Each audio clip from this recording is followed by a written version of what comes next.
시청자 여러분 안녕하세요. 하태민 경제TV입니다. 하태민 종목 분석. 오늘은요 357번째 시간인데요. 좀 저한테 질문이 많이 들어옵니다. 중앙 DNM 한번 변화가 많았었기 때문에 살펴보도록 하겠습니다. 주요 내용은 EDL과 관계가 어떻습니까? 하는 질문이 많으시고요. 공장이 착공됐는데 그 의미가 어떤지, 그 다음에 중국 DFDA 협업했다, 이것도 궁금해하시는 분 많더라고요. 성장성, 이 부분을 제가 한번 집중적으로 알려드리도록 하겠습니다. 자, 네이버 카페에서요, 아태민 검색하시면 남다른 주식 투자의 길 들어오시면요, 제가 그동안 데일리부터 모든 자료들을 장중 속보부터 기업 리포트 일일이 제가 다 쓰고 있으니까요. 여러분들이 한 3분에서 5분 시간 내시면 충분히 도움되실 겁니다. 개인 투자자를 위한 리포트다 보시면 되고요. 자, 먼저 매일 아침 제가 8시 30분부터 10시까지 유튜브에서 스트리밍 개장 방송을 스트리밍 방송하고 있으니까 함께 하시면 도움되실 거고, 바빠서 못 보시는 분은 다시 보기 하는 분이 대여섯 배 많으십니다. 이 부분 참고하시고요. 자, 중앙 DNM 우선 EDL과의 관계부터, 전 중앙 DNM 참 역사부터 말씀드릴게요. 중앙 DNM이 아직도 엔캠 계열사인지 관계사, 엔캠의 관계사라 보셔야 되겠습니다. 그걸 잘 모르시는데, 오정강 대표, 엔캠 대표가 아틀라스 8000이라는 법인을 통해서 인수를 했고, 지난 3월에 주총에서 엔캠 관계자들이 다 이 사진을 개편됐습니다. 그래서 그냥 엔캠 관계사다 이렇게 생각하시면 되고요. 사업 목적도 전액 첨가제, 전해질 제조 판매, 이게 나왔군요. 그 다음 폐원료 가공, 여러 가지 얘기가 나왔네요. 자, 그래서 우선 엔캠 여타 제가 지금 그동안 회사가 엔캠이 IR을 중앙 DNM 했었는데요. 확고한 거는 중앙 DNM이 리튬염 사업을 이끌고 나간다 하는 그런 분명해졌습니다. 그래서 그걸 알 수 있는 게 최근에 밑에 한번 설명을 드릴게요. 자, 그래서 지금 현재 EDL의 지분율은 5대5입니다. 중앙 DNM과 엔캠이 5대5인데 앞으로 중앙 DNM의 최대 주주 지위는 유지되고 엔캠의 지분율은 좀 떨어질 거다. 이런 전망들입니다. 그래서 이렇게 되면 어떻게 되느냐? 연결 재무제표로 반영이 됩니다. 그래서 EDL의 매출과 영업이익은 모두 중앙 DNM의 연결 재무제표로 잡히길래, 그래서 2024년 말에 완공되면 2025년부터 가동에 들어갈 경우 연간 매출액이 한 6천억, 영업이익은 그때 상황 봐야 되겠습니다만 1200억 정도로 지금 추정되고 있습니다. 자, 그 다음에 새만금 공장이 착공을 들어갔는데요. 착공을 들어가서 이제 우리가 여기 주목할 게 뭐냐면요, 이번 착공식에 랍 하렐이라고 해야 되겠죠. GM의 구매팀장, 그 다음에 LG에너지 솔루션의 개발 구매팀장, 그 다음에 SK온의 구매팀장이 다 참석했습니다. 참 이런 경우가 드물죠. 그만큼 이례적이다 보세요. 그만큼 이번에 리튬염, 새만금의 리튬염 공장은 중요한 의미가 있다. 를 할 수가 있습니다. 이런 걸 놓치지 말아야 될 대목이었죠. 자, 그 다음에 투자 계획은 우선 34,000평 부지에 6천억을 투자해서 연산 5만 톤까지 하는데, 우선 2024년 말에 2만 톤, 5년 말에 2만 톤, 2026년 1만 톤. 자, 이러면 단일 공장으로는요, 세계 최대가 됩니다. 그래서 그러면 총 5만 톤이면요, 매출이 1조 5천억입니다. 그 정도 규모가 되죠. 자, 또 하나가 우리가 놓치지 말아야 될 대목이 DFD와의 협업입니다. DFD는 잘 모르실 건데요. 자, 두 플로라이드 케미칼, DFD라고 하시죠. 협력 의향서, 이걸 보면 협력 의향서 MOU 수준 아닙니까? 이렇게 보실 수 있지만, 이거는 이제 단견이고요. DFT가 어떤 회사냐? 중국 내 지금 우리 리튬염이 6불화 인산 리튬이죠. 요 점유율이 30%로 틴치 중국의 1위 전해 액업체죠. 틴치에서 2위를 기록하고 있다. 근데 틴치는 내재화했습니다. 자기들 쓸 걸 주로 하기 때문에 사실상 DFT가 1위다 이렇게 해도 틀린 얘기는 아닙니다. 그래서 중국 내는 전해 리튬염 6불화 인산 리튬이 5개사가 86%를 가지고 있는 터키 2개사가 52%니까 사실상 과점 시장이다 이렇게 해야 되는데, 그럼 DFT가 자 우리 여기 보면요, 우리가 있지만 여기 F가 불소 아닙니까? 불소.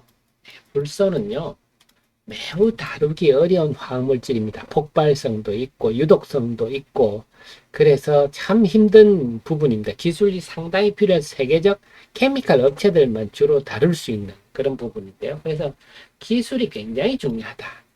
그래서 EDL이 누가 이런 리튬이온 공장을 짓는다 돈 있다가 지어지는 게 아닙니다. 기술이 상당히 중요한데 DFT는 해서 독자적으로 해서 독자적 기술을 가지고 있다. 그래서 그러다 보니까 영업이익률이 어마어마하죠. 영업이익률이 45%에서 5%, 50%. 그래서 우리가 양극재 이런 거 해봐야 영업이익률이 기껏해야 5%, 7% 아닙니까? 소재 부분의 영업이익률은 이렇게 높다. 아, 그렇구나. 자, DFT 얘기 나왔으니까 여러분 요거까지 아셔야 되는데요. 자, 6불화 인산리튬의 생산 방법이 몇 가지가 있는데 대표적인 게 유기용매법, 불화수소 용매법인데 쓰임이 달라요. 유기용매법은 주로 LFP 배터리로 많이 들어갑니다. 좀 순도가 낮죠. 중국의 틴치 이런 데는 중국의 LFP 이렇게 해서 중국의 전기차로 가겠죠. LFP로. 근데 불화수소 용매법 DFT 가는 이 부분은 당연히 고순도겠죠. 고순도. 단점은 장점이 단점이 되겠지만 그래서 삼원계 배터리, 그래서 이걸 캡캠이라고 중국의 전해 액 업체가 있습니다. 이게 그동안에 LG 에너지 솔루션에 많이 공급을 했거든요. 그러니까 이 6불화 인산 리튬도 LFP 배터리 가는 쪽이랑 삼원계 하이니켈계 가는 이랑 다르다 이렇게 보시면 되겠습니다. 그래서 이 DFT 캡캠이 DFT로부터 그 6불화 인산 리튬을 사오거든요. 그런 위치입니다. 근데 이제 요 LG 에너지 솔루션도 이제 엔캠으로 바뀌었죠. IRA 때문에 좀 이따 말씀드리겠습니다. 이런 전에 6불화 인산 리튬도 기술이 상당히 중요하군요. 그렇기 때문에 영업이익률이 높군요. 그러니까 이번에 저희 투자 협력 의향서는 매우 중요하다. 기술적 측면에서 아무나 할 수 있는 부분이 아니거든요. 그리고 이미 엔캠은 중국 그 DFT하고 지분 관계도 서로 예전부터 관계가 많습니다. 아, 그렇군요. 그래서 이 협력 의향서를 통해서 이제 이 맺은 것도 중앙 DNM이 주체였거든요. 여기서 보더라도 중앙 DNM이 확실히 주체구나. 리튬이온 사업을 주도하구나. 이것도 여기서 알 수가 있습니다. 그래서 이제는 DFT와 협력함으로써 이제는 기술까지 완전히 확보했다. 그래서 새만금 공장에 대한 기술적 걱정을 완전히 들었다. 그러면 성공 가능성이 매우 높다 봐야 되겠죠. 자, 그 말씀이 그런 측면을 우리가 놓치지 말아야 되고요. 협력 의미는 이렇다. 자, 성장성이 확고한 기업이 없다. 이게 뭐냐? 첫째, IRA 세에 따라서 전해 액은 일렉트로라이트는 컴포넌트입니다. 그래서 미국에 공장을 지어야 됩니다. 그러다 보니까 세계 1, 2, 3위가 다 중국 업체 아닙니까? 다 미국 진출이 안 됩니다. 그래서 엔캠 혼자서 다 감당할 수밖에 없고, 그래서 엔캠이 지금 벌써 LG 에너지 솔루션하고 GM의 합작법인 얼티엄 셀즈라고 있습니다. 여기 1공장에는 원래 여기가 캡캠 제품을 쓰고 있었거든요. 이제는 끊었습니다. 7월부터 엔캠이 공급하고 있다. 그래서 엔캠은요, 아까 그 구매팀장 온 거 보셨지만, LG 에너지 솔루션, SK온을 다 고객으로 확보하고 있을 뿐만 아니라 중국의 CATL도 고객입니다. 그 다음에 일본의 미쯔비시도 고객입니다. 그래서 그 빅6 중에 네 개가 고객사를 일본 참 미쯔비시가 아니라 파나소닉인데 죄송합니다. 빅6 전 세계 빅6 중에 배터리 중에 4개를 고객으로 두고 있다. 아마 삼성 SDI도 고객이 될 거예요. 자, 그리고 아실 게 파나소닉은 어디에 공급합니까? 네, 미국에 있는 테슬라 공장은 전부 파나소닉이 공급하고 있죠. 배터리를요. 네, 이런 것도 시사하는 바가 크죠. 그래서 우선 IRA 세부 지침에 따라서 이 전액 부분이 고성장 필수적이다. 그런데 그렇다면 이 엔캠에 대해서 이제 앞으로 리튬이온을 전부 중앙 DNM이 다 공급한다. 자, 이게 중요한데요. 이 수요처가 리튬이온은요, 이렇게 액과 전해액과 같이 사업을 해야 됩니다. 그래서 수요처가 제일 중요한데요. 최근에 지난번에 후성이 공장 가동을 한번 중단했잖아요. 왜냐? 리튬이온만 하다 보니까 수요처 상황에 따라서 확실한 수요처가 없으면 공장을 가동을 중단하는 일이 발생하거든요. 그래서 전해과 리튬 사업은 사실 내재화돼야 된다. 그렇기 때문에 이번에 엔캠도 지금 전해액 생산 시설을 10배를 늘리고 있거든요. 이 전해액 생산 시설 10배 늘리는 것만 해도 지금 정신이 없는데 그 리튬이온을 또 내재화해야 될 거 아닙니까? 내재화하는 건 중앙 DNM이 전담하고 있어서 IRA이기도 하고 또 하나가 확고한 수요처를 확보하고 있다. 이게 굉장히 중요한 거죠. 그래서 제가 이번에 거기다가 이제 기술도 확보를 했잖아요. DFT를. 그래서 제가 볼 때는 이렇게 확고한 사업 구조를 가진 모델이 나올 수 있을까? 기술, 성장, 수요처까지 다 확보한 이런 구조다. 매우 중요한 대목이 되겠습니다.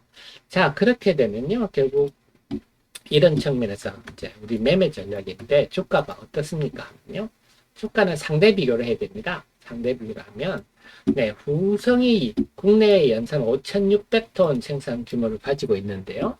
1조 1,000억입니다. 시총이. 근데 지금 중앙 DNM이 시총이 2,000억. 이 중앙 DNM은 지금 2만 톤 공장을 짓고 있죠. 2만 톤 공장을 짓는데 이미 착공도 했고 기술도 확보했고 수요처도 확보했고 그런데 시가총액이 2천억이다. 너무 상대적으로 싸다. 이건 뭐 당연한 얘기가 아니겠습니까? 5,600톤짜리가 1조 1,000억이면 2만 톤짜리가 얼마가 돼야 되겠습니까? 시가총액이. 그렇게 생각할 수 있고 또 하나가 재미있는 일이 8월 30일 날 임충이 열리는데 일단 사업 목적 추가 이런 게 지금 있는데요. 그러면 8월 30일 날 임충을 하는 때는 제가 볼 때는 뭐 두 가지 생각할 수 있겠어요. 우선 우리가 이런 얘기를 할 수 있지 않습니까? 공장이 2024년 말에 완공이 되는데 그 사이에 뭐 할래? 이런 질문을 할 수 있잖아요. 네, 그러면 제가 볼 때는 리튬이온 유통 사업을 본격화하지 않겠나. 이런 추리를 해봅니다. 추리입니다. 추리. 그냥 추리에 불과합니다.